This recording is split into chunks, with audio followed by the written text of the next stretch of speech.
کہنا چاہتا ہوں، لوگ سمجھتے ہیں کہ امام حسین کی شان کربلا کے واقعہ کی وجہ سے،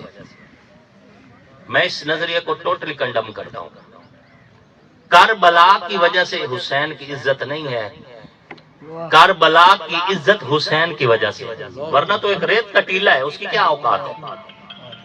کربلا کو جو آج مقام ملے، کربلا جو آج زبان زد عام ہے، کربلا آج جو خاص اور عام کی زبان پر ہے، کربلا کو جو عزت اور تاریخ کے اندر جو مقام ملا ہوا ہے، اس کی وجہ حسین ہے۔ سبحان اللہ۔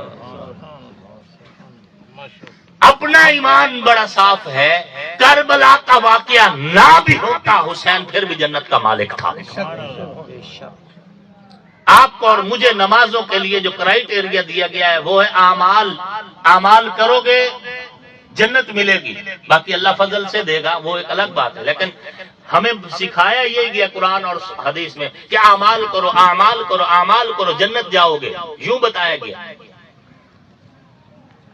جب نماز فرض ہوتی ہے تو 10 سال کی عمر میں، لیکن جب حضور صلی اللہ علیہ وآلہ وسلم امام حسن اور امام حسین کو یہ فرما رہے ہیں نا، الحسن والحسین سیدہ شباب اہل الجنہ، اس وقت تک نہ حسن پاک 10 سال کے تھے نہ حسین پاک 10 سال کے تھے، چند سال کی عمر میں بغیر نماز پڑھے، بغیر اعمال کیے، اللہ کے نبی نے حسن اور حسین کو جنت کا وارث بنا دیا۔ سبحان اللہ۔ کربلا کی وجہ سے جنت کے مالک نہیں بنے، جب حسین اور حسن پاک پر نماز فرض بھی نہیں تھی، یہ اس وقت بھی جنت کے مالک تھے۔ کربلا کو عزت حسین کی وجہ سے ملی، کربلا کو جو آج مقام ملے حسین کی وجہ سے ملے۔ سیدنا امام حسین رضی اللہ تعالیٰ عنہ جگر گوشہ رسول بھی ہیں، رسول اللہ صلی اللہ علیہ وسلم کے نواسہ بھی ہیں، نواسہ رسول بھی ہیں، جگر گوشہ بطول بھی ہیں، رسول اللہ کی دعاؤں کا مرکز بھی ہیں۔ آپ علیہ الصلوۃ والتسلیم نے ان کو گھٹی اپنے لعاب سے دے رکھی ہے، اور دنیا کو حضور نے علم دیا ہے مسند پہ بٹھا کے، شاگرد بنا کے علم دیا ہے۔ کسی کو کہا کہ چادر پھیلا اور اس میں یوں حضور نے اشارے سے لب بھر کے رکھے، یوں علم دیا ہے۔ کسی صحابی کو سینے سے لگایا اور زور سے دبایا، یوں علم دیا ہے۔ لیکن جب باری سیدنا امام حسن اور سیدنا امام حسین رضی اللہ تعالیٰ عنہ کی آئی، یہ چونکہ بچے تھے بالکل اس وقت جب حضور، حضرت عمر رضی اللہ تعالیٰ عنہ حضور صلی اللہ علیہ وآلہ وسلم کے سسر بھی ہیں، ان کی بیٹی حضور صلی اللہ علیہ وسلم کی اہلیہ ہیں، جناب سیدہ حفصہ، یہ بیٹی ہیں رضی اللہ عنہا، یہ ان کی بیٹی ہیں حضرت عمر کی اور حضور علیہ الصلوۃ والتسلیم کی زوجہ مطہرہ ہے۔ آپ مجھے بتاؤ، آپ جب رشتہ داری کرتے ہو تو آپ خاندان دیکھتے ہو، ان کا کردار دیکھتے ہو، ان کی زندگی، ان کا طرز، ان کی بود و باش سب کچھ دیکھ کر رشتہ کرتے ہو۔ کیا حضور کو پتہ نہیں تھا کہ میں عمر کے ساتھ رشتہ کر رہا ہوں؟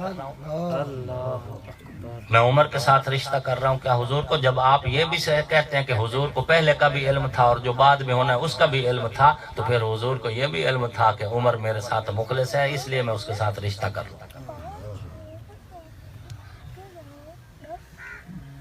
تو ایک مسلمان ہونے کی حیثیت سے حضرت عمر رضی اللہ تعالیٰ عنہ بھی ہمارا ایمان ہے، اور حضرت سیدنا امام حسین بھی ہمارا ایمان ہے۔ الاصحاب فی الکتاب کے اندر جناب سید نور الحسن شاہ رحمت اللہ علیہ وہ لکھتے ہیں کہ جب حضور علیہ السلام تشریف فرما ہوتے تھے مسجد نبوی میں، تو کسی صحابی کی جرت نہیں ہوتی تھی کہ آنکھ اٹھا کے حضور کی طرف دیکھے، ادب کی وجہ سے نظریں ہمیشہ نیچی ہوتی تھی، حضور سے جب بات کرتے تھے نظریں جھکا کے بات ہوتی تھی۔ لیکن جب حضرت ابوبکر صدیق اور حضرت عمر تشریف لے کے آتے حضور کی محفل میں، تو حضرت ابو بکر اور حضرت عمر حضور کو دیکھ کر مسکراتے اور حضور ابو بکر اور عمر کو دیکھ کر مسکراتے. سید نور الحسن شاہ بخاری لکھتے ہیں رحمۃ اللہ علیہ. اور بخاری شریف ہی کی روایت ہے جب حضرت عمر رضی اللہ تعالیٰ شہید ہو گئے، ان کا جسم تختے پہ رکھا ہوا تھا، تو اس اسلام میں لوگ آ رہے تھے اور اچھے جملے بول رہے تھے حضرت عمر رضی اللہ تعالیٰ کے فضائل اور مناقب کے حوالے سے کہ آپ کے بارے میں حضور نے یہ کہا، آپ کے بارے میں حضور نے یہ کہا، آپ نے دین کی یہ خدمت سے. اور حکم بھی یہی ہے کہ اپنے مرنے والوں کو ان کی نیکیوں کے ساتھ یاد کیا کرو،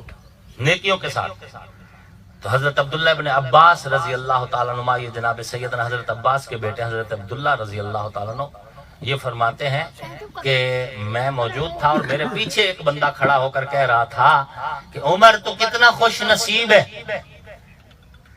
نبی علیہ السلام کے ساتھ ساتھ رہا، اور جب بھی نبی علیہ السلام بولے تو حضور نے فرمایا کہتا ہوں میں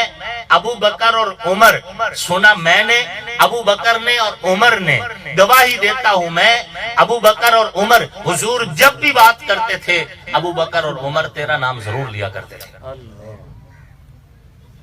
حضرت عبداللہ بن عباس فرماتے ہیں کہ میں نے سوچا کہ یہ کون ہے جو اتنی حضرت عمر کی تعریف کر رہا ہے. فرماتے ہیں کہ میں نے پیچھے مڑ کے دیکھا تو حضرت علی ابن ابی طالب تھے رضی اللہ تعالیٰ عنہ. حضرت علی تھے، بخاری شریف کی روایت، حضرت علی رضی اللہ تعالیٰ عنہ تھے جو حضرت عمر رضی اللہ تعالیٰ عنہ کی تعریف فرما رہے تھے. مجھے نہیں معلوم یہ حقائق اور واقعات کیوں نہیں عوام تک پہنچے، ورنہ یہ نہیں ہو سکتا کہ حضرت مولا علی کی بتائی ہوئی حدیثیں، امام حسن پاک کے بتائے ہوئے ارشادات، امام سیدنا جعفر صادق کے بتائے ہوئی سنائی ہوئی حدیث، یہ سب کچھ اگر سن لی جائے اور اس کے بعد بھی حضرت عمر کے بارے میں دل میلا ہو، یہ نہیں ہو سکتا. اللہ بہتر جانتا ہے یہ حقائق کیوں نہیں آج تک عوام تک پہنچے. کتابوں میں تو پڑھے، میری اپنی طرف سے تو کوئی بات بھی نہیں، کتابوں میں ساری چیزیں محفوظ ہیں، لیکن آپ کو کتابوں کی طرف جانے کون دیتا ہے؟ آپ کو تو جو ہے براہ راست باتیں بتائی جا رہی ہیں اور وہیں سے آگے آپ سنتے جا رہے ہیں، کتابوں کی طرف آپ کو جانے بھی کوئی نہیں دے رہا.